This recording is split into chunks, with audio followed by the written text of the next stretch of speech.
Every creative has moments in their career that are moments of celebration, moments of pure excitement.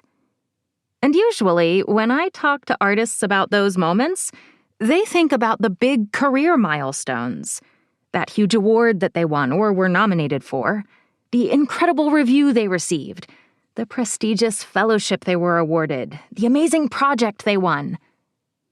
These are all big, wonderful career events in your life as an artist business owner that absolutely should be celebrated. But they aren't the only moments that deserve celebration. The problem with focusing only on those big external indicators of career success is that they are almost always things controlled by other people, which, by definition, means they are rare and unpredictable. Instead, I want to encourage you to focus on celebrating the small wins in your creative life. After all, doing the work is the win. Let's discuss. Welcome to the Starving Artist No More podcast, with me, your host, Jennifer Jill Araya. Starving Artist No More is a business coaching community dedicated to helping creative entrepreneurs cast off the starving artist and find thriving fulfillment from their businesses. If you are a creative entrepreneur who wants more from your creative business, if you want to build a thriving business that truly meets your needs and fulfills you holistically, personally, creatively, and financially, if you want to move beyond the harmful starving artist stereotype into a place of abundance, joy, and fulfillment in your creative artistic work, then you're in the right place. I'm so glad you're here.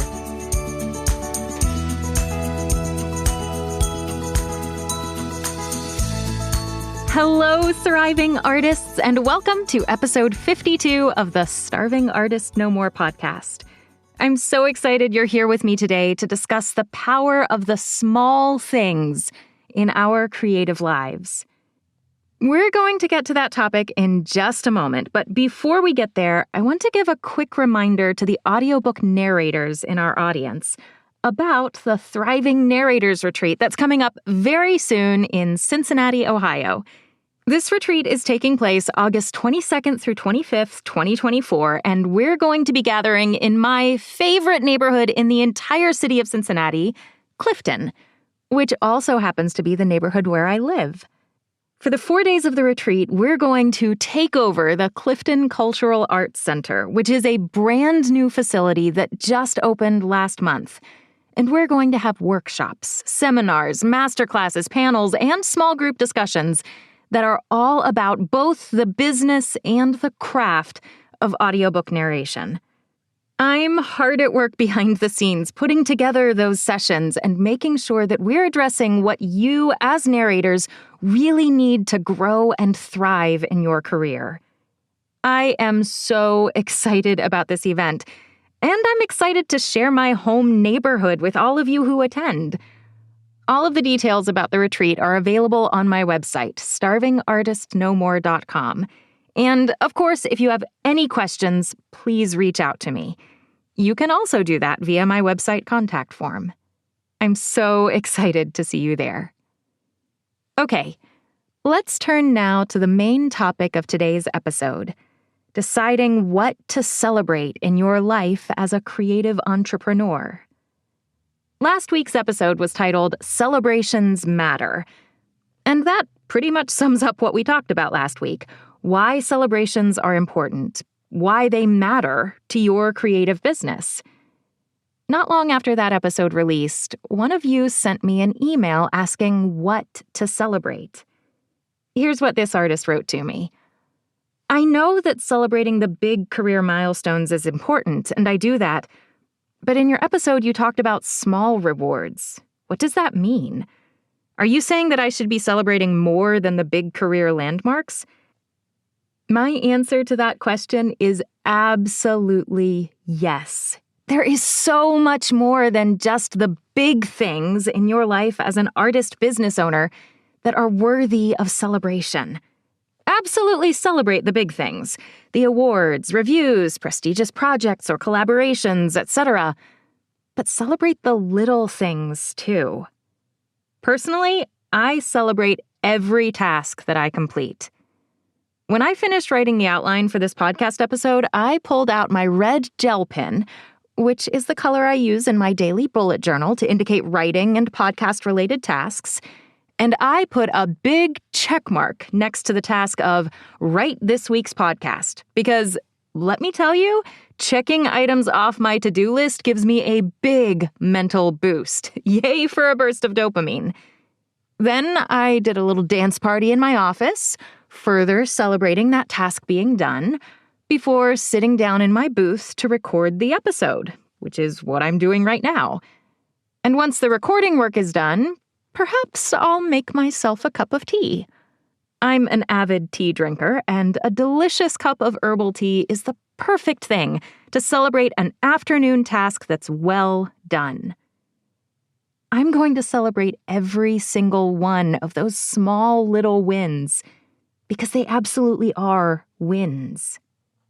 I talked a lot about the power of small steps back in episode 40 of this podcast, so you can go back and listen to that episode if you'd like more information on why small steps are so very powerful in your life as a creative entrepreneur. But in terms of celebrating those small steps, every time I celebrate a small little win, I'm helping myself to think positively about my work. And when I'm thinking positively about my work, I'm more excited to do that work. I'm engaged in actively improving my skills, and I'm focused on problem solving through difficulties that I face. Celebrating even the smallest of steps keeps me energized and joyful about the creative work that I get to do. At its most basic, I celebrate even the tiny little things because doing the work is the win. The big awards are nice, and the reviews and recognition are amazing, but the true win comes in the act of creation itself. Doing the work is the win. This all makes me think of a Twitter thread posted last year by writer Billy Oppenheimer. I'll link the original thread in the show notes, but in this thread, Oppenheimer tells the story of Villanova's game against UNC in the final of the 2016 NCAA Men's Basketball Championship. It's a bit long, much longer than I normally quote in my podcast episodes, but when I was thinking about how to summarize Oppenheimer's post, I kept coming back to what he wrote as saying it best and as succinctly as possible. So, here is Billy Oppenheimer's recounting of this game and the takeaways from it. Late in the 2016 NCAA Men's Basketball Championship, Villanova blew a 10-point lead. With 4.7 seconds left, UNC hit a three-pointer to tie the game. Villanova's head coach, Jay Wright, called a timeout. And as his players walked to the huddle, they were all saying the same word: attitude. It's the most important aspect of our program, Coach Wright explains in his book titled Attitude. We wear attitude wristbands, and when we break a huddle, we say 1, 2, 3, attitude. The test of attitude, Wright taught his players, is where is your mindset after something bad happens to you? Where is your mindset after you blow a 10-point lead? Where is your mindset after your opponent hits a three to tie the game with 4.7 seconds left?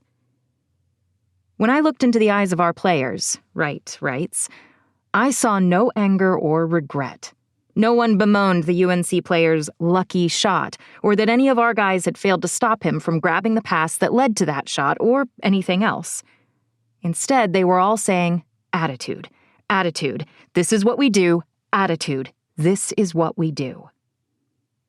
With this mindset, the players returned to the court. Villanova's Chris Jenkins inbounded the ball to Ryan Arch Arcidiacono. Arch dribbled up the left side of the court, crossed half, cut right towards the three-point arc, where he underhanded a pass to Jenkins, who caught the ball with 1.3 seconds left and, in perfect rhythm, jumped, then released the ball with 0.06 seconds, and hit a buzzer beater to win the 2016 NCAA Men's Basketball Championship. Takeaway 1, A primary indicator of physical fitness is recovery time. If you are doing all-out sprint intervals, for instance, people who are physically fit recover from one interval to the next faster than those who are not physically fit. So then, what is mental fitness? The mental performance coach Greg Hardin likes to ask. Mental fitness is about recovery time, Hardin says. It's about, as Coach Wright says, where your mindset is after something bad happens to you. After something bad happens, people who are mentally fit recover faster than those who are not. Takeaway 2. Just after Chris Jenkins hit the buzzer beater, Coach Wright famously barely reacted. Before his guys went back on the court, he explained, "I processed all the potential scenarios. Most likely, the game was going to go to overtime where UNC would ride their wave of momentum and win the game." No matter the outcome, Wright continued, because of the way our players responded after UNC tied the game, attitude, this is what we do, I felt like they had the greatest lesson in life. I felt like that was an accomplishment that would follow them through their lives. Ryan Holiday once told me, you have to get to a place where doing the work is the win, and everything else is extra. Wright got to that place. He had done the work to instill in his players a mindset, he said, that they would carry with them for the remainder of their days on Earth. In that sense, I knew we had already won. Everything else was extra. Billy Oppenheimer wraps up his post by sharing one final quote from Villanova coach Jay Wright. The fact is, none of us control what happens to us in life, but we do control our responses to those circumstances, no matter how tough it gets or how much of a challenge you face in the final 4.7 seconds of a game. I hope you are as inspired by Oppenheimer's recounting of this game as I am, although I do recognize that this recounting might have been hard to listen to if you're a diehard UNC fan, but I hope the lessons shine through even so. Yes, Oppenheimer's post uses a sports situation to make the point, rather than something from a creative or artistic industry, but I actually think sports analogies transfer really well to the arts. Creating a career in sports, like in the arts, relies on continually growing your skills. And both industries are often drastically impacted by things that the practitioners can't control. Villanova couldn't control how well prepared UNC was for this game. Just like you can't control how well prepared the other actors are who are auditioning with you for a role you really want, or the other musicians who are auditioning for the same orchestra seat, or the other artists who are applying to a specific art show. You can't control the work your colleagues do or don't do. Villanova couldn't control the refs, just like you can't control the people proctoring your audition, or the reviewers who are writing about your work, or the music directors who are making decisions about who to select for a given role or a certain position. As I talked about back in episode 17 of this podcast, what you can control is the work you do, how you react. You can control your attitude and your mindset. For Villanova, in the situation recounted by Oppenheimer, they went back on the court after the other team scored and they did the work. They didn't let the other team's tying shot shake their focus. Yes, they blew a 10-point lead. And yes, it looked like they were going to lose the game. But they went out and did the work for the final 4.7 seconds anyway. And even if it hadn't gone their way, they would have still won by taking action with focus and intention despite the awful circumstances. Doing the work is the win. The life of a creative entrepreneur is one in which you don't control the outcome. We all work in creative industries where skill matters so much, but where the final results are so often out of our hands. In this kind of situation, what really matters isn't the final outcome. What matters is our attitude and mindset as we do the work. In truth, doing the work is the win. For us as artists, doing the work might mean performing the 10th audition with the same focus and attention to detail that we did audition number 1, even if we've not gotten any of those auditions in between. Doing the work is the win. It might mean reaching out to the casting directors on this week's list, even though you didn't hear back anything from any of last week's reach-outs. Doing the work is the win. It might mean reaching out to 5 more indie authors this week, even though we've not gotten a contract from any of the last 20 we've contacted. Doing the work is the win. And if we're focused on doing the work with a positive attitude and an open and supportive mindset, then individual projects and the outcomes of any single event begin to fade in importance. And the act of creation itself becomes the reward, the celebration. The work becomes the win. Yes, we want to do our very best on every individual project. The outcome of each project does matter. But over the long term, what becomes so much more important is the body of work that we create. From a zoomed-out perspective, what matters isn't any one single piece of art that we create or the outcome of any one audition or competition or project. What matters is that we continue to create. Over time, quantity of art created leads to improved quality of art created. I talked about this concept a bit back in episode 32 of this podcast, and I hope you'll indulge me as I tell the story again now. Perhaps you've heard the story of a ceramics professor who divided his students into 2 groups. One group would be graded purely on the number of pieces they produced at the end of the year. A higher number of finished items would equal a higher grade. The other group of students would be graded based solely on the quality of their work. They would need to produce only a single perfect pot to get an A. Didn't matter how many total pots they created throughout the semester. All that mattered was that they be able to submit a single perfect pot for grading at the end of the class.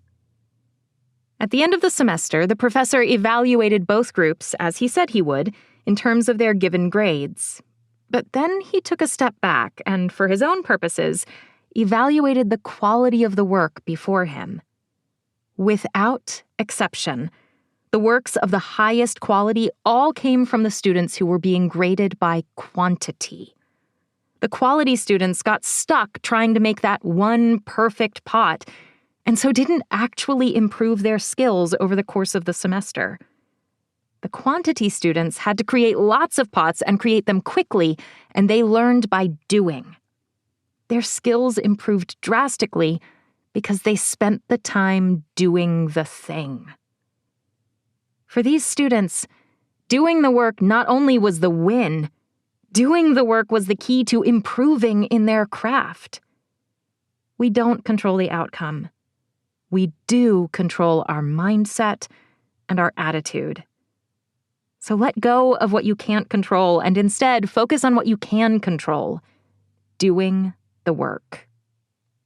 I want to share an analogy that I use all the time in my coaching and workshop sessions. If you were a merchant in medieval times, sending your ships to faraway lands to trade and bring back riches and goods, your job was to send out ships. You would hire a ship and a crew for that ship, and buy the merchandise to stock the ship with goods for sale, and then you would send out the ship on its journey. Those were all things that you, as a medieval merchant, could control. But you couldn't control what happened to the ship after it left the harbor. Once that ship embarked on its journey, loaded down with all of your investments, it was out of your hands.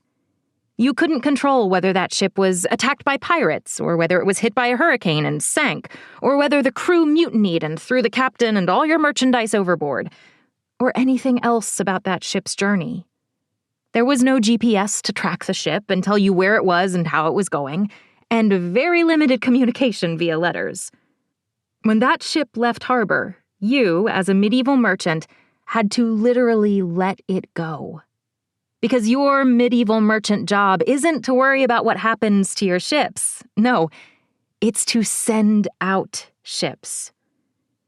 A medieval merchant who was focused on the right things spent 100% of their time focused on sending out ships.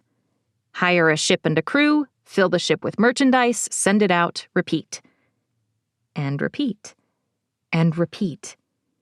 Because a medieval merchant who did that would be able to send out enough ships to beat the odds of disaster.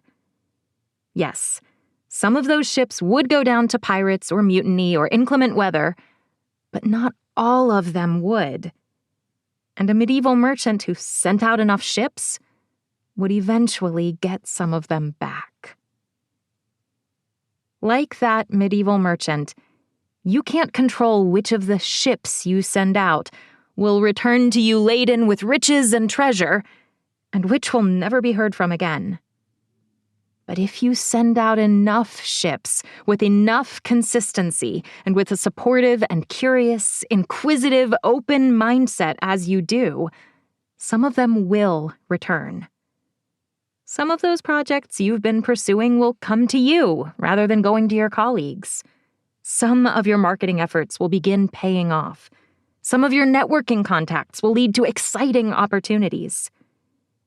If you send out ships consistently, if you focus on what you can control and do those things dependably, day in and day out, and if you let go of the rest, you will build a creative business that supports you and allows you to do the work you love. Doing the work is the win.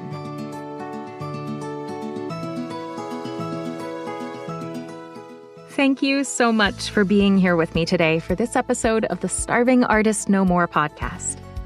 I hope the discussion today and the stories and analogies I've shared open your mind to finding joy in the work that you do, focusing on what you can control and letting go of the rest. If you enjoyed today's episode, be sure to subscribe to this podcast so that you never miss a future installment. And any ratings or reviews that you care to leave for me would be much appreciated. Especially reviews left in Apple Podcasts and Spotify do really help new listeners find my little corner of the podcast world. If you have a friend or colleague who you think might enjoy today's episode, please share it with them. Sharing is caring. And if you have any questions or comments for me, or if you've got topic suggestions that you'd like me to cover in future episodes, or if you'd like information about how you can work with me, I'd love to hear from you. You can reach me via my website, starvingartistnomore.com, which is also where you'll find all the information about the Thriving Narrators Retreat coming up in August 2024. Again, that website is starvingartistnomore.com. As always, a huge shout out goes to Arturo Araya, who does the audio engineering for this and every episode of this podcast.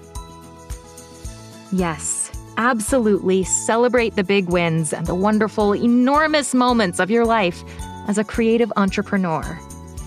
But don't forget to celebrate the small things too. So often you can't control those big external success factors, but you can control how you do your work.